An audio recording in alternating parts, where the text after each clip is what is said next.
Hey everybody, welcome back to Football Talk with Vinny. In today's video, we're going to recap the first few days of free agency. So obviously with the first few days now officially over, there's been a lot of signings by a bunch of different teams. A couple teams like the Jaguars and Chargers have really made a significant moves to upgrade their roster, and we're going to get into all of that right now. So first, I'm just going to list a couple of the big names that signed. You had J.C. Jackson going to the Los Angeles Chargers, getting paid about $16 a year. Marcus Williams, the safety for the Saints, signed with the Baltimore Ravens, getting paid about $14 a year. The Miami Dolphins re-signed Emmanuel Ogbah. I think that's how you pronounce his last name. He's getting paid $16 million a year. Brandon Scherff signed with Jacksonville. He's a guard, formerly of the Washington Commanders. He signed for $16 million. Randy Gregory, which we'll get to in a minute, he signed a contract with the Denver Broncos that'll pay him $14 million a year. Montre Campbell re-signed with the Green Bay Packers at $10 million. Teddy Bridgewater took a one-year deal in Miami to back up Tua. Christian Kirk signed with Jacksonville for $18 million a season. Evan Ingram got a one-year deal with Jacksonville as well. Za'Darius Smith signed with the Baltimore Ravens. That's going to pay him about $8.5 million. And then yesterday's big news was Von Miller signed with the Buffalo Bills and Chandler Jones signed with the Las Vegas Raiders. And with that move taking place, they also traded Yannick Ngakoue to the Indianapolis Colts. So obviously a lot to unpack. Obviously, we're going to start just with the Los Angeles Chargers. Really the whole division. We'll probably just go team by team. With the Los Angeles Chargers, you traded for Khalil Mack a couple days ago, and then you signed J.C. Jackson, you re-signed Mike Williams, significantly upgrading the roster to try to compete for a Super Bowl, not just barely get into the playoffs. So you have to really love the moves from a Chargers fan. Again, you have a couple years left of Justin Herbert's rookie deal, so you really want to maximize it by signing as many good players as you can and build as good of a roster as you can around him over the next 3-4 years. Because once his contract, he doesn't have one, but he's going to get one. Once that mega deal comes, he's going to be paid $40-50 million. And at that point, you're going to have to make some tougher decisions by letting some other players go. So while his contract is very cheap, you're able to load the roster up with talent and pay for that talent. Another surprising one was the Jags, right? They significantly upgraded not only the defensive side, but mainly the offensive side of the ball. They signed a bunch of free agents: Brandon Scherff, Christian Kirk, Evan Ingram, and Zay Jones. They also got from the Raiders. So you significantly upgraded not only the wide receiving core by getting 2 wide receivers and a tight end, but you got Brandon Scherff, probably the best guard in the class for the free agents, at least. For the free agents, excuse me. So you upgraded the offensive line to protect Trevor Lawrence. Obviously, with Travis Etienne coming back, you should have a better run game than you had last year. And now with upgrading the wide receivers and the tight ends, you should have more weapons to throw to. So, you hope going forward that Trevor Lawrence has a more successful sophomore campaign. Another big one with Marcus Williams going to the Baltimore Ravens. I saw something on ESPN said they now have $108 million invested in the back end of the defense. You're paying Marlon Humphrey and Marcus Peters all that money that you signed last year. And obviously, unfortunately, I think Humphrey got hurt in the training camp, OTAs and then Marcus Peters only played a handful of games, and then he got hurt as well. So unfortunately, you just had a very, very young, inexperienced back end because you had replacement level players. But getting those 2 guys back, now signing Marcus Williams, who is Pro Football Focus's highest graded safety since 2019. So obviously, your back end should be very good this year, whereas last year it was very bad. I think they ranked 32nd in terms of pass defense. It might have been 31st by the end of the year. Teddy Bridgewater signed as a backup to Tua. I think is a good move if Tua doesn't improve. You do have a reliable backup that can come in there and get the job done. They do have a pretty decent roster down there in Miami. And then real quickly, just to wrap up that first day and a half of free agency with the Randy Gregory signing that happened in the morning of the second day. So that was a very strange one, right? He had reportedly accepted an offer for the exact same price for the Dallas Cowboys. And then a couple minutes or maybe an hour later, it was reported that he was actually going to the Denver Broncos, and the deal was similar. It's just the language in the contract was structured in a way with the Dallas Cowboys, at least that is, to where he didn't like it, and he chose to go to the Denver Broncos.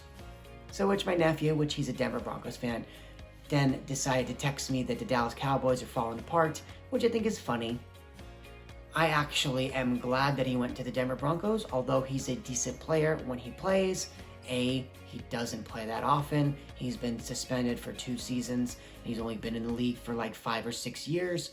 So obviously that's not a good sign. He gets a lot of penalties. I mean, even in the playoff game last year, he had like 3 or 4 offsides, and those are like killers, especially when you're giving them free first downs. And I just don't know if I want the Dallas Cowboys to pay a player like that. And also, he is not as good as everyone thinks he is, right? A lot of people look at like sack totals and you think that that makes you a good player. But unfortunately, when you dive deeper into the numbers, he's not that good of a player. He's kind of a one-dimensional pass rusher.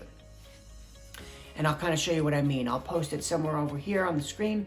But based on Pro Football Focus's rankings, he was the 46th best edge defender. Right, that's what ED means, edge defender. So when you see that, that's what it means. He was ranked 46th. Now, against the run, he was one of the worst. He was ranked 103rd. Against the pass, in terms of pass rush win rate, he was 12th. So that is very good. So obviously, if you're the Denver Broncos, you are paying him to rush the passer, which is, again, the main job of a defensive end. So I definitely don't fault them for it.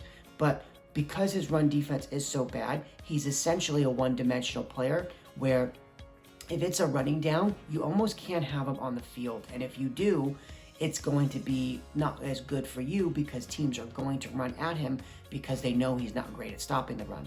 Now, again, this in no way, shape, or form makes him a bad player. It just, you have to understand his limitations, and you would hope the Denver Broncos understand that going into signing him, that, hey, we're just going to have a rotation. We're going to have to make sure that Randy Gregory is just on the field in pass rush situations. I'm now going to compare another free agent in Von Miller, or at least at the time was a free agent. He is signed with the Buffalo Bills, and we'll get into that in a second. Whereas if you look at Von Miller's stats for the season, he was the number 3 rated edge defender. He was number 2 in rush defense, and he was the number 8 in pass rush win rate. So that guy, Von Miller specifically, but just in general, if you look at statistics, that guy is a more dependable player, right? He is a guy who you can keep on the field every single down, and he can perform at a high level at no matter what happens. So realistically, right, based on the numbers that are reported, and I'll probably make a separate video talking about the Von Miller contract, but based on the numbers that are reported, essentially Von Miller's getting $20 million a year, and Randy Gregory is getting 14. To me, I would rather pay the $6 million to get a significantly better run defender as an edge rusher, and also he's slightly better when it comes to pass rush. To me, I'd rather spend the extra $6 million, and that was kind of what I was hoping the Dallas Cowboys would do. Obviously, the day later, we found out that he signed a massive deal with the Buffalo Bills, which we'll get into right now. Obviously, this has to make them probably favorites to win the Super Bowl, I would imagine, with the way that the Chiefs look like they're going to be losing a bunch of free agents. They still haven't offered Tyrann Mathieu a deal, and he hasn't re-signed. So I think at this point, you have to consider Buffalo as probably the best team, at least right now in the NFL, to win the Super Bowl. I tried to look this morning, and the numbers were not out yet on overthecap.com. I couldn't really find anything on any other sites that kind of broke down Von Miller's contract of guarantees and when you can get out of the deal. But as soon as that numbers are public and I can view them, I'll probably be making a video on that as well. Because that obviously is a massive deal for a 32, about to be 33-year-old edge defender, right? You're essentially paying him up until his age 39 season. And there's not many edge defenders that can play that well into their late 30s. It just doesn't happen. Obviously, another move that doesn't count as a free agent, obviously Carson Wentz. He got traded from the Indianapolis Colts to the Washington Commanders for a couple third-round picks and I think a second. I think obviously that's a really good deal, I think, for Washington. I think there's a lot has been made about how Carson Wentz plays and how good he is or isn't. But again, if you are Washington, you already have a very good, talented roster. You need a upgrade at the quarterback position, and Carson Wentz definitely is an upgrade over Heinicke. Although a lot of people are talking about Carson Wentz in a negative light, if you're the Indianapolis Colts, what do you do now at quarterback, right? You have to try to find someone who you hope is an upgrade over Carson Wentz, or else trading him is a disaster. Now, just really quickly, don't want the video to be too long. I already know it's probably going to be over 10 minutes at this point.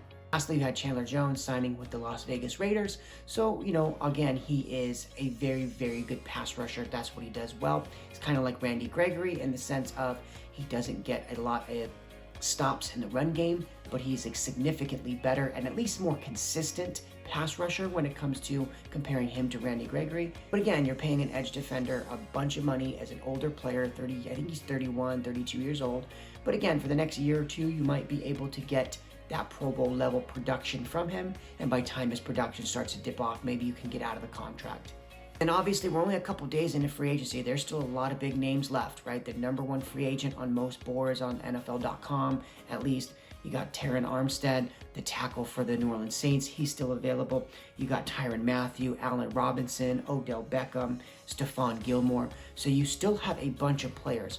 And I think the first couple of days of free agency are usually for the teams that have a bunch of money, or maybe that one splash player like the Buffalo Bills did with getting Von Miller. The next couple of days of free agency are usually just those teams that you see players don't get the contracts they wanted, and then you hope that maybe they take a little less to go to a winning organization.